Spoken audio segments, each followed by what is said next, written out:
Hey everybody, this is Jeff. Welcome to the Adventure Jeff 269 channel. Back on the adventure bike, pumped at White Cloud. Listen to her. She sounded healthy. Anyways, rode to White Cloud Saturday. Had some things to do Saturday morning. Truck broke down, so I'm fooling with that. And later in the day, I wanted to get a nice ride in. So went out, rode up to White Cloud. I got there a little late, 7:30. Parking lot was empty. Perfect. I don't have to watch out for anybody on the trails. And I decided I was just going to ride out there and have dinner in the woods, and then, you know, ride around on the Forest Service roads after I got tired, and then just cruise home whenever I was done. My girlfriend was out of town, so, you know, night to myself besides go home at some point and take care of the dog. But, yeah, it was really good. I do have some new parts on the 990. Did head stem bearings, wheel bearings, brake pads, greased everything up, new chain, got new graphics, these badass graphics from the Unit 31 Heavy Enduro group. I'll post a picture of those right here. I love them. Anyways, out here beating on the 990. I stopped on my way up in White Cloud at the Westco there. I always get something good. I got ham-wrapped pickles with cream cheese and a buffalo chicken wrap, Oberon, and that's it. A Gatorade too. I got a Gatorade too. I already had a liter of water on the bike, so threw all that stuff in my back bag. I have my little Helinox ultralight chair back there, my thermocell, a jacket for the ride home, and a base layer for my pants, dry undies and socks, all that jazz, because it's pretty hot. I was sweating pretty good. I think it was like 80 something degrees. And the bike ran flawless. Beat on it, had my head tubes and tires to change a tube, and then just some other random tire or other tools. I also had a little air compressor, a little 12-volt air compressor. Although I carried it for no reason because I didn't even air down. Right here I am on my Motaz Tractionator Desert HTs. I got about 30 pounds of air in the front and the rear, and they are shot. I can throw a picture up of those real quick. They got about 5,000 miles on them. Front's cupped pretty good. Crap pictures, whatever. You can see the rear's pretty much totally toast. I knew somebody would ask what tires I'm running, so that's what they are. They're about a year old, and they get abused on the street and off-road. I'm not nice to them at all. But yeah, they're working fine, you know, lean the bike, whatever, all that technical BS. But yeah, they're good. Bike's good. Ran great. I love the noise it makes. Sounds good. I'm got my side cam on today because I wore the Arai XD4 all the way up there, and the only like flat-ish spot on the entire helmet is on the side, and that's the only way I can mount a GoPro unless I put one on the front vent. But that helmet's kind of hot, and I don't really like blocking the front vent. When I wear my climb helmet, it breathes really well, but it's a dirt bike only helmet, so highway trips are absolutely terrible. Neck sore, it's just like head buzz the whole time, head shake, you know, vibrate my head around and all this. This is terrible at highway speeds. This is a motocross helmet, but the Arai is really good. I don't really have a bunch of experience with other touring helmets or adventure bike helmets, but this one's amazing, in my opinion. Trying to be quiet so you guys can hear all the good 990 noises. But yeah, the XD4 is good. I really have no complaints. It's a little bit hot on super hot days. It does have tons of venting, but it's just really padded, and it's actually like crazy quiet compared to my Climb carbon helmet. But that's only a motocross helmet, and it's just really versatile helmet. It's the only helmet I had for like the first 2 years of riding. I've had it about 4 years now. I need some pads. The shield clips are kind of jacked up. The shield's kind of scratched up now, but otherwise it's good. Just need some replacement parts. Pads have just been washed a bunch of times. They're just getting kind of crummy. So yeah, really good ride. Weather was perfect. I got there at like, I may have already said this, but I'm saying it again. I got there at like 7:30. Parking lot was dead. Nobody was there. Rode out to some point, stopped, ate my dinner, set up my little chair, my thermocell, and no mosquitoes, no bother, you know. Didn't see anybody on the trail the entire time I was there, which was until I was on trail until like probably 10. But yeah, it was a good time. So I rode to the loop. I stopped before the loop and had my dinner, and then I kept riding up the loop a ways, and then I hopped out on a Forest Service road, and then I just ended up playing around on the Forest Service roads. Ended up getting cold. Stopped again, rested for a little bit.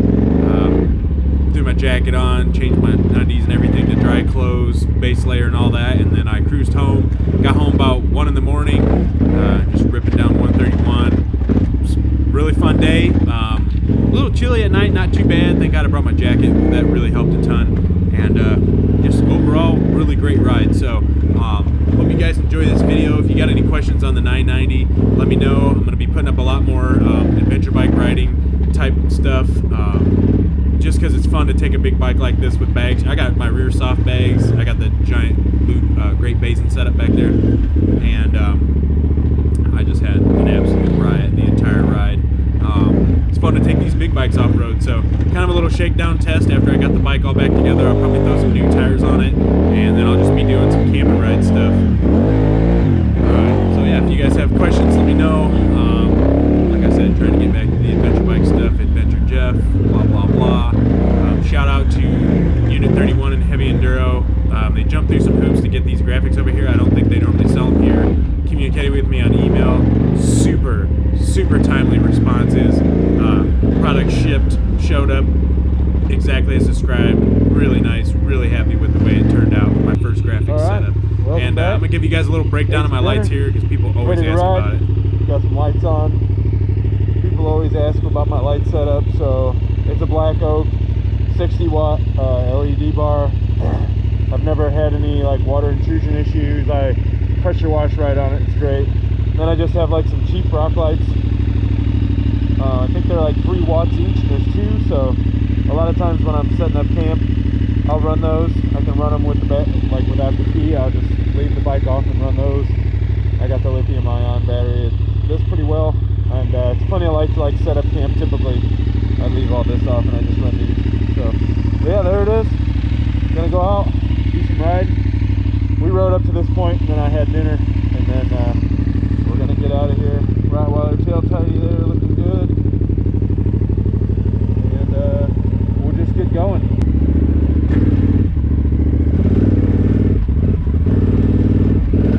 Alright, back to the night ride. Hopefully this comes through decent. It looks a little sketchy in my editing software. It's just kind of jerky. I don't know if the camera wasn't like dealing with stabilization as well in the dark, or if I was just riding like rougher because I couldn't quite see as well. But yeah, either way, still pretty good. That's my light bar on. I have it wired to come on either with that top rocker switch. The bottom rocker switch is on right now. Here's the bridge at White Cloud. Everybody knows probably. But yeah, I had the bottom rocker switch is wired to those 3-watt LEDs. I pretty much use those to see the trail right around my feet, so I don't fall. Like I've stopped before in the woods in the dark and go to put a foot down and the ground's not there, and then boom, you go down with a 400 or 500 pound bike on you or whatever. Last time I scaled it was like 496 with like a gallon and a half of fuel in there or something like that. But right now, well over 500. Half tanks and all the crap on it. A little tight. This is almost single. This is probably one of my favorite parts of White Cloud. Really enjoy this part of the trail. But yeah, I run that bottom rocker. That's the 3 watters. That top rocker switch is the 60-watt light bar. Those are wired. The relays are wired directly to the battery, so I can run it with or without the bike on. And then I also have the light bar wired into my high beams. It got really old, like switching off my high beams and the light bar every time traffic came on, and I figured I have the Cyclops 4 emitter LED. I can't remember what it's called, H4 or something, whatever. And then I just have some other LED in the daytime running light. But it got really annoying when I would be running I would have my high beams and that light bar on, and the traffic would come, and I'd have to flip the high beams and then reach up and flip the rocker. So I was like, you know what, I'm just going to wire it to the high beam switch whenever the high beams come on. If I got enough room, and there's not, you know, I don't use my high beams unless nobody's around. And if I got enough room and I can turn on the high beam, I might as well just go right to the LED bar, and it's working out really good. So I just have the power for the high beam just ran to the relay also, so that triggers the relay too. So really good setup. I'm really happy with it. I can answer any questions about any of that.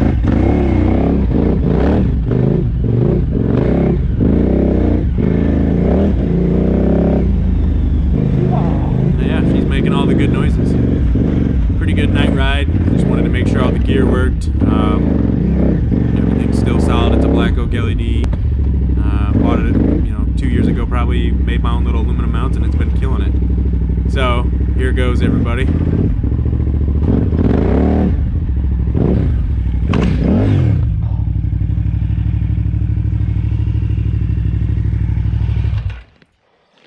She got me. Whew.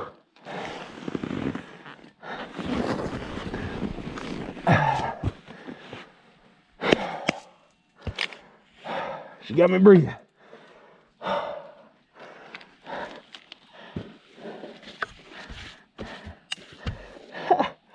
Golden, baby. And those were those little 3-watt lights that were on there. So I use those to set up camp sometimes too. When I'm camping out in the woods, I'll ride pretty far into the dark, and then I'll set up camp with just those on. They're just 3 watts each, 6 watts total. I run them off of a EarthX lithium battery, LifePo. But I ended up listening to the book.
Cruise around. Basically the rest of the video is just me farting around. I'm cruising around on Forest Service roads. I stop eventually, change clothes, get back on the road. There's some cool night riding shots coming up. There's me cruising through the S-curves in Grand Rapids on my way home. And yeah, I got home at like 1, might have been a little later, maybe 1:30 or something like that. Super solid ride. So keep your eyes peeled, folks. Future 990 stuff coming at you. If you got questions on the bike, let me know.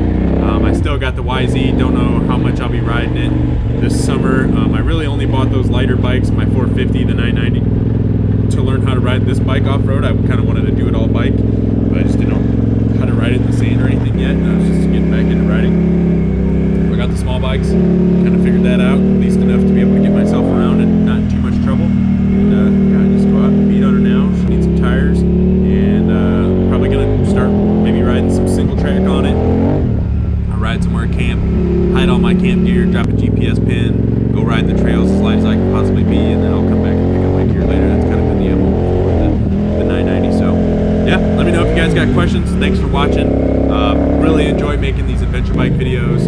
Hands down, that's my favorite bike of all time. No questions. So yeah, thanks for watching. Hope you guys have a great day. See you guys soon.